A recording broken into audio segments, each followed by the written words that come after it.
యేసయ్యాని ప్రత్యక్షతలో బయలుపడనే శాశ్వత కృపణకై. దేవునికి మహిమ కలుగును గాక. ఈ కార్యక్రమాన్ని చూస్తున్నా మీ అందరికీ నా హృదయపూర్వకమైన వందనాలు. దేవుని వాక్యాన్ని ధ్యానం చేసుకుందాం. పరిశుద్ధ గ్రంథంలో నుండి దినవృత్తాంతాలు 2వ గ్రంథం 14వ అధ్యాయము 6వ వచనం. ఆ సంవత్సరములలో అతనికి యుద్ధములు లేకపోవుట చేత దేశములో నెమ్మది కలిగి ఉండను. యెహోవా అతనికి విశ్రాంతి దయచేసి ఉండగా అతడు యోధా దేశమున ప్రాకారములు గల పట్టణములను కట్టించెను. చిన్న ప్రార్థన చేసుకున్నాం. మహోన్నతుడైన తండ్రి, కృపగలిగిన దేవ, నీ ఘనమైన అద్వితీయమైన అతి శ్రేష్టమైన నామం బట్టి నీకు వందనాలు, కృతజ్ఞత, స్తుతి, స్తోత్రాలు. చదవబడిన లేఖన భాగంలో నుంచి మనతో మాట్లాడండి, బలపరచండి. ఈ కార్యక్రమం చూస్తున్న ప్రతి ఒక్కరిని నీ ఆత్మతో అభిషేకించి నాయన తండ్రి నీ కృపలో భద్రపరిచి నాయన తండ్రి వారి యొక్క నాయన హృదయాలను ప్రభా నాయన తండ్రి దర్శించి వారి హృదయాలు నీ వైపు తిప్పబడటానికి సహాయం చేయమని, కుటుంబానికి ఆశీర్వాదకరంగా అనేక మందికి దీవెనకరంగా మరి నాయన తండ్రి ఈ కార్యక్రమం చూసిన ప్రతి ఒక్కరు కూడా దీవించబడినట్లుగా నాయన నీ వాగ్దర్శనం అనుగ్రహించి మేలుతో తృప్తిపరచును. యేసు నామములో వేడుకుంటున్నాము తండ్రి, ఆమేన్. యోధా రాజుగా ఆసా ఏలుబడి చేస్తున్న కాలంలో ఆసా రాజు అయిన తర్వాత దేశము నెమ్మది పొందెను అని రాయబడి ఉంది. ఎందుకనంటే ఎలా ఈ రాజ్యంలో నెమ్మది కలిగింది, దానికి ఆసా ఏమి చేశాడు అనేది మనం ఈరోజు చూడబోతున్నాం. 14వ అధ్యాయము 2వ వచనంలో ఆసా తన దేవుడైన యెహోవా దృష్టికి అనుకూలముగాను యథార్థముగాను నడిచిన వాడై. ఆసా తన దేవుని దృష్టి కంట అనుకూలముగా యథార్థముగా నడిచాడంటండి. దేవునికి మహిమ కలుగును గాక. తన యొక్క యథార్థత కలిగి నడవటమే కాకుండా ఆ 14వ అధ్యాయం 4వ వచనంలో కూడా వారి పితరుల దేవుడైన యెహోవాను ఆశ్రయించుటకును ధర్మశాస్త్రమును బట్టి విధిని బట్టి క్రియలు జరిగించుటకును యోధా వారికి ఆజ్ఞాపించి అనే మాట మనం చదువుతున్నాం. ఇక్కడ ధర్మశాస్త్రమును బట్టి తాను యథార్థంగా దేవుని దృష్టికి అనుకూలంగా నడవటమే కాకుండా తన రాజ్యములో ఉన్న ప్రజలందరినీ యోధా వారిని అందరినీ కూడా ధర్మశాస్త్ర సంబంధమైన క్రియలు జరిగించడానికి, దేవుని యందు భయభక్తులు కలిగి జీవించే ఆ జీవితాన్ని జీవించడానికి వారందరికీ కూడా ఆజ్ఞాపించాడంటండి. వారందరినీ కూడా ఇంతవరకు కూడా ఇతరమైన వాటిని అనుసరిస్తూ బ్రతికిన వారు ఇప్పుడు ఆసా తాను రాజు అయిన తర్వాత దేవుని తట్టు తిప్పటం జరిగిందనమాట అండి. ఒక మాటలో చెప్పాలంటే ఆ రాజ్యం అంతటిని కూడా ప్రక్షాళన జరిగించాడు, సంస్కరణ జరిగించాడు. తన యొక్క రాజ్యంలో ఉన్న ప్రజలందరూ కూడా దేవుని హత్తుకుని జీవించాలని, దేవుని ఆశ్రయించాలని, దేవుని యొక్క కట్టడలను, దేవుని యొక్క వాక్యాన్ని అనుసరించి నడుచుకోవాలని ఆసా ప్రయత్నం చేసినట్లుగా మనకు కనపడుతూ ఉంది. అంతేకాదు అది అమలులో కూడా పెట్టాడండి. 14వ అధ్యాయం 7వ వచనం కూడా చదివితే అతడు యోధా వారికి ఈలాగు ప్రకటన చేసెను, మన దేవుడైన యెహోవాను మనము ఆశ్రయించితిమి, ఆశ్రయించినందున ఆయన మన చుట్టూను నెమ్మది కలుగజేసి ఉన్నాడు, దేశమందు మనము నిరభ్యంతరముగా తిరగవచ్చును అనే మాట చదువుతున్నాం. మనం అందరము కూడా దేవుణ్ణి ఆశ్రయించాం కనుక మనకు చుట్టూను నెమ్మది కలగజేశాడు. ఆయన దేవుణ్ణి ఆశ్రయించినప్పుడు ఆయన మనకు నెమ్మది ఇచ్చే దేవుడై ఉన్నాడు, విశ్రాంతి ఇచ్చే దేవుడై ఉన్నాడు. అందుకని ఆయన అంటున్నాడు, ప్రయాసపడి భారము మోయుచున్న సమస్త జనులారా నా యొద్దకు రండి, నేను మీకు విశ్రాంతిని ఇస్తాను అని ఆయన పిలుస్తూ ఉన్నాడు అనేక మంది ప్రజలను. ప్రయాసపడి భారము మోయుచున్న, పాప భారాన్ని మోయుచున్న ప్రజలారా, పాప క్షమాపణ కోసం చాలా మంది ప్రయత్నం చేస్తూ ఉన్నారు. కానీ వారి పాపాలు క్షమించబడుతున్నాయా అంటే మరి పాపానికి ప్రాయశ్చిత్తం ఎలా జరుగుతుందో జాగ్రత్తగా ఆలోచించండి. పాపానికి ప్రాయశ్చిత్తము జరగాలంటే రక్తము చిందించబడాలి. పాపానికి ప్రాయశ్చిత్తము జరగాలంటే రక్తం చిందించబడాలి. పాపానికి ప్రాయశ్చిత్తం కలగజేసేది రక్తం. ఒక మనిషి పాపము క్షమించబడాలి అంటే రక్తము చిందించబడాలి. కానీ నేల వల్ల పాపాలు క్షమించబడతాయి అంటే నేల వల్ల పాపాలు క్షమించబడవు. పరిశుద్ధ గ్రంథము స్పష్టంగా తెలియపరుస్తుంది ఏమిటంటే యేసు రక్తము ప్రతి పాపము నుండి మనను పవిత్రులుగా చేస్తుంది. కాబట్టి పాపాలు క్షమించబడాలి అంటే యేసు రక్తము ద్వారా క్షమించబడతాయి. అంతేగాని నీళ్ల వలన పాపము క్షమించబడదు. ఇది ప్రతి ఒక్కరూ కూడా గ్రహించవలసిన సత్యం అండి. ఎందుకనంటే ఈరోజు చాలా మంది వారి పాపాలను ప్రక్షాళన చేయించుకోవడం, లేదా పాపాలను శుద్ధి చేసుకోవడానికి, పాపాలకు క్షమాపణ కలగాలని ఎన్నో ప్రయత్నాలు చేస్తూ ఉన్నారు. అది కూడా నీటి ద్వారా వారు పాపాలను క్షమించబడాలని వారు ప్రయత్నం చేస్తున్నారు. కానీ పాపాలకు ప్రాయశ్చిత్తము రక్తము ద్వారా జరుగుతుంది. దేవుని వాక్యం స్పష్టంగా ఉంది. కాబట్టి ప్రయాసపడి భారము మోయించున్న వారులారా, పాప భారము మోయించున్న వారులారా, పాపముతో నలిగిపోతున్న వారులారా, నశించిపోతున్న వారులారా, నా యొద్దకు రండి అని ఆయన పిలుస్తున్నాడు. ఎందుకంటే ఆయన ఆశ్రయించిన నరుడికి ధన్యుడని రాస్తుంది. ఆయన ఆశ్రయించిన వారికి దేవుడు ఏమిస్తాడంటే విశ్రాంతి, నెమ్మది ఇస్తాడు. దేవునికి మహిమ కలుగును గాక. అయితే ఆ రక్తము ఎవరిదో అయితే కుదరదండి. లేకపోతే రక్తం చిందించబడాలి కాబట్టి ఎవరు పాపం చేస్తే వారు రక్తం చిందిస్తే పాపం క్షమించబడుతుందా అంటే కుదరదు. అయితే పాపం క్షమించబడాలి అంటే పరిశుద్ధ రక్తము కావాలి. పరిశుద్ధ రక్తము కావాలంటే ఈ లోకములో ఉన్న ప్రతి మనిషి కూడా ఏ భేదము లేదు, అందరూ పాపము చేసి దేవుడు అనుగ్రహించు మహిమను పొందలేకపోతున్నారని దేవుని వాక్యం సెలవిస్తుంది. కనుక ఇక్కడ మనం గమనించినట్లయితే పరిశుద్ధ రక్తము కావాలి. మరి ఎవరి రక్తం ఉంది పరిశుద్ధ రక్తం అంటే? ఎవరు, ఏ నరుడిది కూడా పరిశుద్ధ రక్తము కాదని బైబిల్ గ్రంథం చెప్తుంది. నీతిమంతుడు లేడు, ఒక్కడును కూడా లేడు అని. కాబట్టి ప్రియులారా గమనించండి. అందుకనే యేసు ప్రభువే, దేవుడే మానవుడిగా ఈ లోకానికి దిగివచ్చి తన పరిశుద్ధమైన పుట్టబోవు శిశువు పరిశుద్ధుడైన దేవుని కుమారుడు అనబడతాడని లోకా సువార్తలో రాయబడిన ప్రకారం ఆయన పరిశుద్ధుడిగా ఈ లోకానికి, ఎందుకంటే నేను పరిశుద్ధుడును కనుక మీరును కూడా పరిశుద్ధులై ఉండాలని ఆయన ఆజ్ఞాపించాడు. మనం పరిశుద్ధులుగా ఉండాలి అంటే ఆయన పరిశుద్ధ రక్తము ద్వారా మన యొక్క పాపములు క్షమించబడతాయి, లేదా మన హృదయం కడగబడుతుంది గనుక, అంతరంగం శుద్ధి చేయబడుతుంది గనుక ఆయన మనను పరిశుద్ధులుగా చేయటానికి ఆయన ఈ లోకానికి దిగివచ్చి ఆయన పరిశుద్ధమైన అమూల్యమైన రక్తాన్ని మన కోసం చిందించాడు. రక్తము ద్వారా పాప క్షమాపణ జరుగుతుంది. అందుకని రాస్తుంటుంది అపోస్తలుగా, దేవుడు తన స్వరక్తం ఇచ్చి సంపాదించిన సంఘము. ఆయన తన సొంత రక్తాన్ని మన కోసం ధారపోసాడు. ఎందుకయ్యా అంటే పరిశుద్ధ రక్తము ద్వారా, అమూల్యమైన రక్తము ద్వారా మన పాపములు క్షమించబడుతూ ఉన్నాయి. దేవునికి మహిమ కలుగును గాక. ఆయనను ఆశ్రయించిన వారికి కలిగే ఫలితం అదేనండి.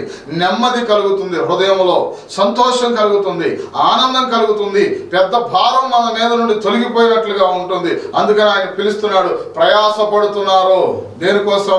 పాప భారాన్ని తొలగించుకోవడానికి. ఎన్నో వాటిని అనుసరిస్తూ ఉన్నారు, ఏవేవో పద్ధతులు అనుసరిస్తున్నారు, కానీ మీ పాప భారం తొలగకపోదు. కాబట్టి ప్రయాసపడి భారం మోయించున్న సమస్త జనులారా నా యొద్దకు రండి అని ఆయన పిలవడానికి గల కారణం ఏమిటాయి అంటే, ఆయన వద్దకు ఎందుకు రమ్మంటున్నాడు అంటే ఆయన ఒక్కడే మీ పాపాలకు ప్రాయశ్చిత్తం చేయగలిగిన శక్తిమంతుడు, బలవంతుడై ఉన్నాడు. దేవునికి మహిమ కలుగును గాక. హల్లెలూయా. ఆసాది అంటున్నాడు, మనము దేవుణ్ణి ఆశ్రయించాం, ఆయన మన చుట్టూను నెమ్మది కలగజేసి ఉన్నాడు. దేవునికి మహిమ కలుగును గాక. ఈ రాజ్యంలో దేవుడు ఎంతో నెమ్మది కలగజేశాడు. అది ఎన్ని సంవత్సరాలు అంటే 35 సంవత్సరాలు ఏ యుద్ధాలు లేకుండా ఈ రాజ్యము నెమ్మదిగా, సుభిక్షంగా, ఆశీర్వాదకరంగా ఉందండి. దేవునికి మహిమ కలుగును గాక. హల్లెలూయా. అయితే కూషీయుడైన జరహు అనే వ్యక్తి 10,000 సైన్యం, అనగా 10 లక్షల మంది సైన్యముతో, 10 లక్షల మంది సైన్యంతో ఈ ఆసా యూదా రాజ్యం మీదకి దండెత్తి రావటం జరిగిందండి. అయితే వీళ్ళు ఎంతమంది ఉన్నారు అని మనం పరిశీలన చేస్తే, యోధా వారి చాలా చిన్న రాజ్యం అండి. 3 లక్షల మంది ఉన్నారు. కేడములు ధరించి విలువే వారేమో 2,80,000, మొత్తం 5,80,000 మంది ఉన్నారండి. కానీ అటు నుండి వచ్చే సైన్యం ఏమో 10 లక్షల మంది. 10 లక్షల మంది సైన్యం వచ్చారు. అయితే మరి వీళ్ళ శక్తి సరిపోదు, వీళ్ళ బలం సరిపోదు. అటు వారు పంక్తులు తీరి యుద్ధాన్ని కలపడానికి వారు ప్రయత్నం చేస్తూ ఉన్నారు. కూషీయుడైన జరహు అనేవారు, వాళ్ళందరూ కూడా 10 లక్షల మంది 10,000 సైన్యాన్ని వేసుకుని మారేషా యొద్దకు వచ్చారంటండి. పంక్తులు తీర్చి యుద్ధాన్ని కలుపుతూ ఉన్నారు. అయితే మనకున్న ప్రతి సమస్యలో కూడా మనకు జవాబు, మన పరిస్థితులన్నీ ఎరిగి ఉన్న దేవుడు మన పక్షంగా తానే మనకు పోరాడే దేవుడై ఉన్నాడు.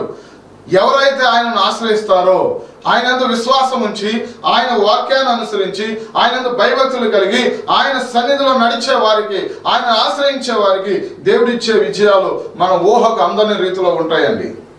ఇక్కడ మనం గమనించినట్లయితే ఇలాంటి పరిస్థితి తనకు ఎదురైనప్పుడు ఎవరో సహాయాన్ని తాను కోరుకోవట్లేదండి. ఒకవేళ ఇతని దగ్గర సైన్యం తక్కువగా ఉంది కాబట్టి ఇతనితో సమాధానంగా ఉండే రాజ్యాలు, లేదా ఇతనితో ఐక్యతతో ఉండే రాజ్యాలను కలుపుకొని యుద్ధానికి వెళ్ళాలని ప్రయత్నం చేయలేదు. పక్కనున్న రాజులకు కబురు పంపించి, పక్కనున్న రాజులకు మా దగ్గర సైన్యం తక్కువగా ఉంది కాబట్టి మీరు కూడా మాతో వచ్చి కూషీయుడైన జరహు సైన్యముతో మీరు కూడా పోరాడండి అని ఎవరి సహాయాన్ని ఆశ తీసుకోలేదండి. దేవునికి మహిమ కలుగును గాక. అదే తాను చెప్తాడు చూడండి, ఆ పరిస్థితి వచ్చినప్పుడు తను ప్రార్థన చేస్తూ ఉన్నాడు. తను ప్రార్థన చేస్తున్నాడు. ఏమని ప్రార్థన చేస్తున్నాడు అంటే 2 దినవృత్తాంతాలు 14వ అధ్యాయము 11వ వచనం. ఆస తన దేవుడైన యెహోవాకు మొరపెట్టి, తన దేవుడైన యెహోవాకు మొరపెడుతున్నాడు. అదేంటండి, ఒక పక్కన యుద్ధానికి కలుపుతూ ఉంటే ఇతడు ప్రార్థన చేస్తే కార్యం జరుగుద్దా, ప్రార్థన వల్ల ఏం జరుగుతుంది అని చాలా మంది అంటారు. చాలా మంది కూడా ప్రార్థన చేయడానికి సమయం లేదండి అంటూ ఉంటారండి. మరి మిగతా అన్నిటికీ కూడా సమయం ఉన్నప్పుడు ప్రార్థన చేయడానికి ఎందుకు సమయం ఉండట్లేదో ప్రశ్నించుకోవాలి. దేవునికి మహిమ కలుగును గాక. ఆస తన దేవుడైన యెహోవాకు మొర్రపెట్టి, ఆ తర్వాత యెహోవా ఎవరి ప్రార్థన చేస్తున్నాడు? విస్తారమైన సైన్యము చేతిలో నుండి ఓడిపోకుండా, విస్తారమైన సైన్యము చేతిలో నుండి ఓడిపోకుండా బలము లేని వారికి సహాయము చేయుటకు నీకన్నా ఎవరునూ లేరు. దేవునికి మహిమ కలుగును గాక. హల్లెలూయా. ఆస పరిపూర్ణంగా దేవుడి మీద ఆధారపడటం మనం చూస్తున్నాం. తను ఏమంటున్నాడంటే, అయ్యా విస్తారమైన సైన్యము చేతిలో ఓడిపోకుండా బలము లేని వారికి సహాయము చేయుటకు నీకన్నా ఎవరూ లేరు. ఆయన ఎవరికి సహాయం చేస్తాడంటే బలము లేని వారికి, అంటే బలం మీద ఆధారపడిన వారికి. ఎవరిని ఎన్నుకున్నాడంటే బలవంతులను సిగ్గుపరచడానికి బలహీనలను ఏర్పాటు చేసుకున్నాడు. జ్ఞానవంతులను సిగ్గుపరచడానికి అజ్ఞానులను ఏర్పాటు చేసుకున్నాడు. ఎన్నికైన వారిని సిగ్గుపరచడానికి ఎన్నిక లేని వారిని ఏర్పాటు చేసుకున్నాడు ఆయన. అదే అంటున్నాడు, అయ్యా బలము లేని వారికి, అంటే బలహీనులకు, నీ మీద ఆధారపడిన బలహీనులకు, దేవుని ఆశ్రయించిన వారికి ఆయన సహాయము అద్భుతంగా ఆయన సహాయం చేస్తాడు. అదే అంటున్నాడు, నీకన్నా ఎవరు లేరు నాయనా. అంటే పరిపూర్ణంగా తనకున్న శక్తి మీద కానీ, సైన్యం మీద కానీ, లేకపోతే పక్కనున్న రాజుల సైన్యం మీద కానీ ఆధారపడి ఎవరో సహాయాన్ని తీసుకుని యుద్ధానికి వెళ్ళాలనుకోవట్లేదు. కానీ ప్రార్థనలో అంటున్నాడు, నీకన్నా ఎవరు నాకు లేరు నాయన. తర్వాత ఏమన్నాడు, మా దేవా యెహోవా మాకు సహాయము చేయుము. తర్వాత నిన్నే నమ్ముకొని ఉన్నాము, నీ నామమును బట్టియే ఈ సైన్యమును ఎదిరించుటకు బయలుదేరి ఉన్నాము. యెహోవా నీవే మా దేవుడవు, నరమాతృలను నీ పైన జయమొందనీయకము అని ప్రార్థింపగా. దేవునికి మహిమ కలుగును గాక. హల్లెలూయా. అయ్యా దేనిని నేను ఆశ్రయించలేదు, మనుషులను నమ్ముకోలేదు, నా తెలివిని నమ్ముకోలేదు, నా బలాన్ని నమ్ముకోలేదు, నా జ్ఞానాన్ని నమ్ముకోలేదు, చుట్టూ ఉన్న పరిస్థితులను నమ్ముకోలేదు, లేదా నా దగ్గర ఉన్న సైన్యాన్ని నమ్ముకోవట్లేదు, కానీ నిన్నే నమ్ముకొని ఉన్నాను. చాలా సార్లు మనము కూడా ఏం చేస్తూ ఉంటామంటే మనకున్న జ్ఞానాన్ని బట్టి నిర్ణయాలు తీసుకుని వెళ్ళిపోతూ ఉంటాం, మనకున్న తెలివిని బట్టి నిర్ణయాలు తీసుకుంటాం, మనకున్న బలాన్ని బట్టి మనం చేసేయగలం కదా అని నిర్ణయాలు తీసుకుంటూ వెళ్ళిపోతాం. కనీసం దేవుడు ఉన్నాడు, ఇది దేవుని చిత్తమా కాదా, దేవుడు దీని విషయంలో ఏం చేయమంటాడో అడుగుదాం అనే ఆలోచన లేకుండా తొందరపాటు నిర్ణయాల వల్ల మన కుటుంబాల్లో మనమే నెమ్మది లేకుండా కలవరాలను సృష్టించుకుంటున్నాం. దేవుడి మీద మనం ఆధారపడకుండా, అందుకనే సామెతల గ్రంథం ఇది ఇలా ఉంచి, సామెతల గ్రంథము 3వ అధ్యాయము 5వ వచనం, నీ స్వబుద్ధిని ఆధారము చేసుకొనక నీ పూర్ణ హృదయముతో యెహోవా యందు నమ్మకముంచుము, నీ ప్రవర్తన అంతటి యందు ఆయన అధికారమునకు ఒప్పుకొనుము, అప్పుడు ఆయన నీ త్రోవలను సరళము చేయును. నేను జ్ఞానిని కదా అని నీవు అనుకొనవద్దు, యెహోవా యందు భయభక్తులు కలిగి చెడుతనము విడిచిపెట్టము. దేవునికి మహిమ కలుగును గాక. హల్లెలూయా. ఎప్పుడైతే పూర్ణ హృదయముతో యెహోవా యందు నమ్మిక ఉంచుతామో, ఒకవేళ ఏదైనా మనకు అవసరమైందనుకోండి, ఉదాహరణకు ఏదైనా అమౌంట్ అవసరమైందనుకోండి, ఒక 4 5 అడిగి పెడతాం. ఎందుకంటే కరెక్ట్గా ఆ సమయానికి మనకు కావాలి అన్నప్పుడు ఒకళ్ళు కాకపోతే ఇంకొకళ్ళైనా సహాయం చేస్తారు కానీ దేవుని దగ్గరికి వచ్చినప్పుడు అలా ఉండకూడదు. దేవుడు తప్పనిసరిగా నువ్వు విశ్వాసంతో ప్రార్థన చేస్తే ఆయన నీకు సహాయం చేస్తాడు.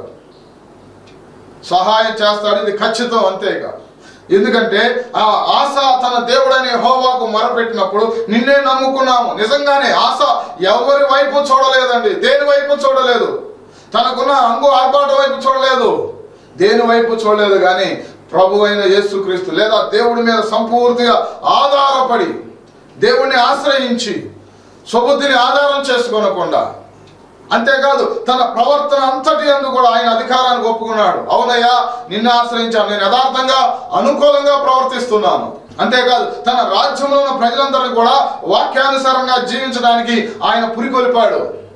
అలాంటి సందర్భంలో ఇతడు కూడా అంటున్నాడు, ఇక్కడ ఏమనుందంటే, నేను జ్ఞానిని కదా అని నువ్వు అనుకోవద్దు. అవును, మన ఎంత జ్ఞానం ఉన్నప్పటికీ కూడా ఆయన కంటే మించిన జ్ఞానం మనకు లేదండి. ఆయనే బుద్ధి జ్ఞాన సర్వ సంపదలు కలిగిన వాడు. ఆయనే ఆలోచనకర్త. నీవున్న పరిస్థితుల్లో నుంచి ఎలా బయటకు రావాలో దేవుడు నీకు ఆలోచన చెప్తాడు. దేవుడు నేను వాటన్నిటి నుంచి ఎలా అధిగమించాలో, ఆ సమస్యను ఎలా పరిష్కరించుకోవాలో దేవుడు నీతో మాట్లాడతాడు. ఆయన మాట్లాడే దేవుడై ఉన్నాడు. నీవున్న పరిస్థితుల్లో బట్టి నువ్వు కృంగిపోతున్నావేమో, విస్తారమైన సైన్యం అనగా విస్తారమైన శ్రమలు, ఇబ్బందులు, ఇరుకులు నీ కుటుంబాన్ని కలవరం చేస్తున్నాయో, నీ హృదయాన్ని కలవర పెడుతున్నాయేమో, నెమ్మది లేకుండా ఉందేమో నీ జీవితం. నెమ్మది లేకుండా మనమే చేసుకుంటున్నాం. దానికి కారణం ఏంటంటే అంటే తొందరపాటు నిర్ణయాల వల్ల, లేదా స్వబుద్ధిని ఆధారం చేసుకుని సొంత జ్ఞానాన్ని వాడి చాలా మంది ఈ రోజుల్లో బాధపడుతూ ఏం చేయాలో అర్థం కాని పరిస్థితుల్లో కృంగిపోతున్న ప్రజలు ఉన్నారు. అయితే శుభవార్త ఏమిటయ్యా అంటే, నువ్వు ఏ పరిస్థితిలో ఉన్నా కూడా దేవుడు నిన్ను లేవనెత్తగలడు. ఆయన నిన్ను ప్రయాసపడే వారిని ఆయన వద్దకు రమ్మంటున్నాడు. భారం మోసేవారిని భారము యెహోవా మీద వేయి, ఆయన నిన్ను ఆదుకుంటాడు. ఆపత్కాలంలో ఆయన నమ్ముకున్న తగిన సహాయకుడు. ఏమండి, ఎక్కడి నుండి నాకు సహాయం వస్తుందండి? ఎటువైపు చూసినా కూడా దారి లేదు, ఎటు చూసినా అన్ని కూడా మూసుకుపోయినట్లుగా ఉన్నాయి, అన్ని ద్వారాలు మూయబడినట్లుగా ఉన్నాయి అని అనుకుంటున్నావేమో. దేవుడు మాట్లాడుతున్నాడు. చూడండి, కీర్తన గ్రంథం 20వ అధ్యాయం 1వ వచనం. ఆపత్కాలమందు యెహోవా నీకు ఉత్తరం ఇచ్చునుగాక. ఆపత్కాలంలో దేవుడు నీకు ఉత్తరం ఇస్తాడు. యాకోబు దేవుని నామం నిన్ను ఉద్ధరించునుగాక. 2వ వచనం. పరిశుద్ధ స్థలంలో నుండి ఆయన నీకు సహాయము చేయునుగాక. సియోనులో నుండి నిన్ను ఆదుకొనుగాక. దేవునికి మహిమ కలుగునుగాక. హల్లెలూయా. ఇక్కడ గమనించండి ప్రియులారా, ఎక్కడ నుండి నీకు సహాయం వస్తుంది? ఏ ద్వారము కూడా తెరవబడలేదు, అన్ని మూయబడినండి అని అనుకుంటున్నారా? ఆయన ఎక్కడి నుండి సహాయం చేయబోతున్నాడు అంటే, పరిశుద్ధ స్థలములో నుండి ఆయన నీకు సహాయం చేయబోతున్నాడు. సియోనులో నుండి ఆయన నిన్ను ఆదుకొనబోతున్నాడు. దేవునికి మహిమ కలుగును గాక. ఆయన సన్నిధిలోకి వెళ్ళి మోకరించి ఆశాలాగా నువ్వు ప్రార్థన చేయగలిగితే, ఆశాలాగా అంటే ఏంటండి? పరిపూర్ణంగా దేవుడి మీద ఆధారపడి, మనుషుల వైపు చూడకుండా, పరిస్థితుల వైపు చూడకుండా, నీ జ్ఞానాన్ని ఆధారం చేసుకోనకుండా, నీ శక్తిని ఆధారం చేసుకోనకుండా, పరిస్థితులను చూసి ఇప్పుడున్న పరిస్థితులను బట్టి భయపడకుండా దేవుడి మీద ఆధారపడి ప్రార్థన చేస్తే, పరిపూర్ణంగా దేవుని యందు విశ్వాసం ఉంచితే, నీ పూర్ణ హృదయంతో యెహోవా యందు నువ్వు నమ్మిక ఉంచగలిగితే, నీ సమస్యలన్నిటినీ కూడా దేవుడు ఎలా పరిష్కరిస్తాడంటే, ఆయన పరిశుద్ధ స్థలంలో నుండి ఆయన నీకు సహాయము చేసి సియోనులో నుండి నిన్ను ఆదుకునే దేవుడై ఉన్నాడు. కిందకి చదువుకుని వెళితే, నీ కోరికను సిద్ధింపజేసి నీ ఆలోచన యావత్తు ఆయన సఫలపరుస్తాడంట. ఆలోచన యావత్తు సఫలపరుస్తాడు. ఇంకా కిందకి మనం చదువుకుని వెళ్తే, నీ ప్రార్థనలన్నీ యెహోవా సఫలపరుస్తాడు. నువ్వు ఏ ప్రార్థన చేసినా. అందుకే చెప్తున్నానండి, మీరు ఒకవేళ మనుషుల దగ్గరికి వెళితే సహాయము రావచ్చు, రాకపోవచ్చు, చేయొచ్చు, చేయకపోవచ్చు. కానీ దేవునిని ఆశ్రయించిన వారికి మాత్రం, దేవుణ్ణి నమ్ముకున్న వారికి మాత్రం ఆయన సహాయం చేయకుండా, మేలు చేయకుండా ఆయన ఉండలేడు. ఆయనను పరిపూర్ణంగా విశ్వాసంతో ప్రార్థించిన వారి జీవితాల్లో ఎన్నో గొప్ప కార్యాలు జరుగుతూ ఉన్నాయి. ఇంకా దేవుడు చేస్తాడు. విశ్వాసంతో ఆయన సన్నిధిలో ప్రార్థించిన వారికి, ఆయన అడిగిన వారికి, అడుగుడి మీకు ఇయ్యబడును అని దేవుని వాక్యం సెలవిస్తుంది. తట్టుడి నేను మీకు తీస్తాను, వెదకుడి నేను మీకు దొరుకుతాను. నువ్వు అడగలేక పొందలేకపోతున్నారు అంటున్నాడు. కాబట్టి ప్రభు సన్నిధిలో ప్రార్థన చేయండి. సమస్యలు ఉన్నాయని ఏమండి మనం ఎంతో మందికి ఫోన్లు చేసి చెప్తా ఉంటాం, మనుషులకు ఫోన్ చేసి చెప్తా ఉంటాం. ఏమండి ఫోన్లు చేసే సమయము దేవుని సన్నిధిలో గడిపితే దేవుడు జవాబు ఇవ్వడంటారా? ఆలోచన చేయండి. దేవుడు మీకు సహాయం చేయడంటారా? ఎక్కడ నుండి సహాయం చేస్తాడు? పరిశుద్ధ స్థలంలో నుండి ఆయన సహాయం చేస్తాడు. దావీదు అంటాడు కదండి, కొండల తట్టు నా కన్నులెత్తుచున్నాను, ఎక్కడి నుండి నా సహాయం వస్తుంది అని తర్వాత అంటాడు, యెహోవా యొద్ద నుండి నాకు సహాయం. దేవునికి మహిమ కలుగును గాక.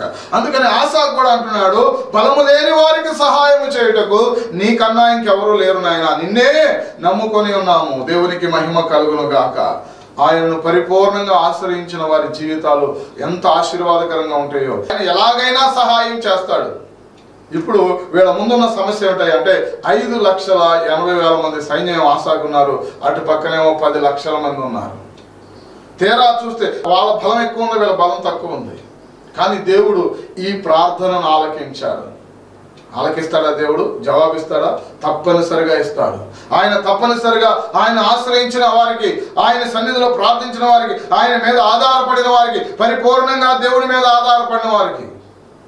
కొంతమంది ఏం చేస్తూ ఉంటారంటే ప్రార్థన చేస్తారు, కానీ తర్వాత వాళ్ళు చేసే వాళ్ళ విధానంలో వాళ్ళు వెళ్ళిపోతూ ఉంటారు. అసలు దేవుడి కొరకు ఎదురు చూడరండి. దేవుడు చేసే సహాయం కోసం ఎదురు చూడకుండా అక్కడ కూడా మళ్ళీ తొందరే. కానీ ఆశ పరిపూర్ణంగా దేవుడి మీద ఆధారపడి ఉన్నాడు.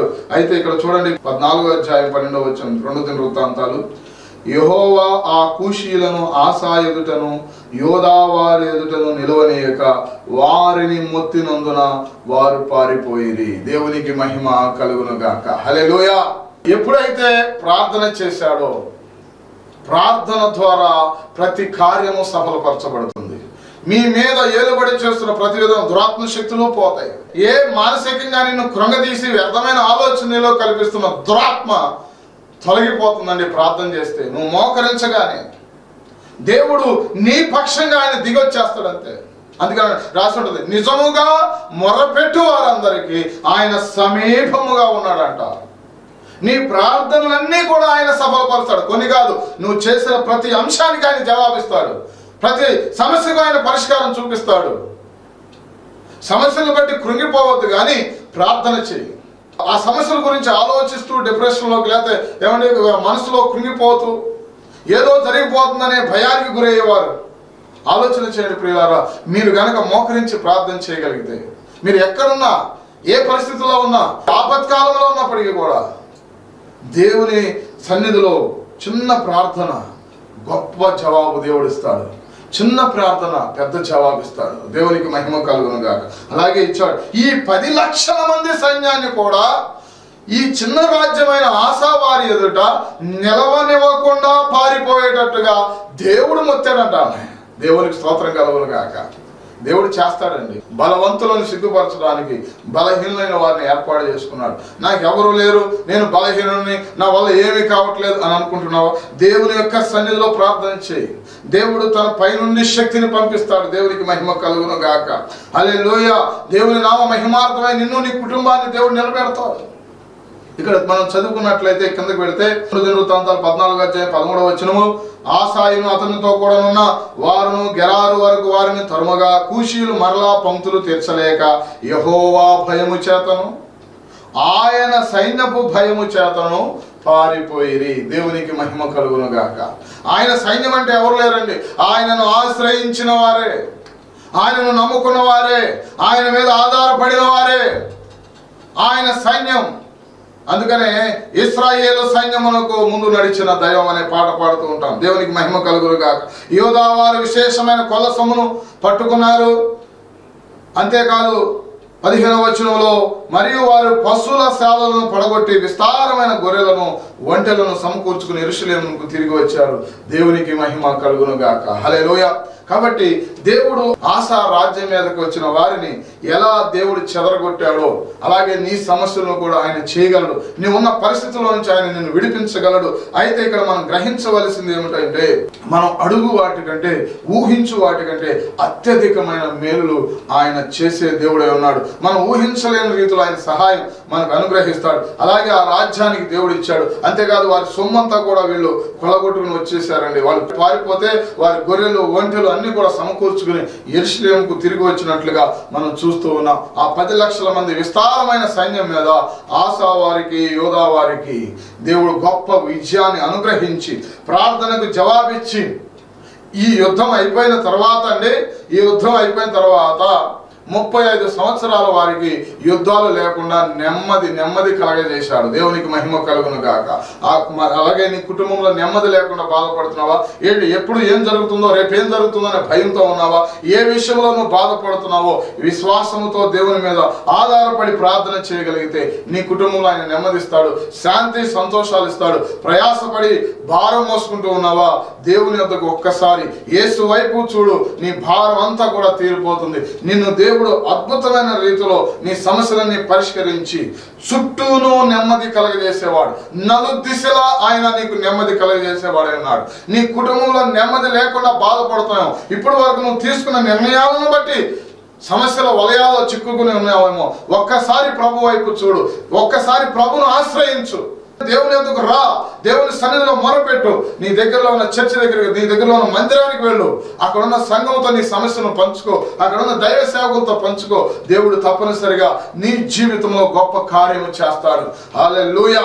ఆయనను ఆశ్రయించిన వారిని ఎప్పుడు కూడా ఆయన విడిచిపెట్టే దేవుడు కానే కాదు. ఆసా జీవితంలో దేవుడు జరిగించిన కార్యం ఆ యొక్క రాజ్యం అంతటికి కూడా 35 సంవత్సరాలు నెమ్మది, సంతోషం, సమాధానం దేవుడు అనుగ్రహించాడు. అలాగే నీ కుటుంబాన్ని కూడా దేవుడు అనుగ్రహించగలడు. అట్టి కృప దేవుడు అనుగ్రహించి దీవించి ఆశీర్వదించును గాక. ఆమేన్. ప్రార్థన చేసుకుందాం.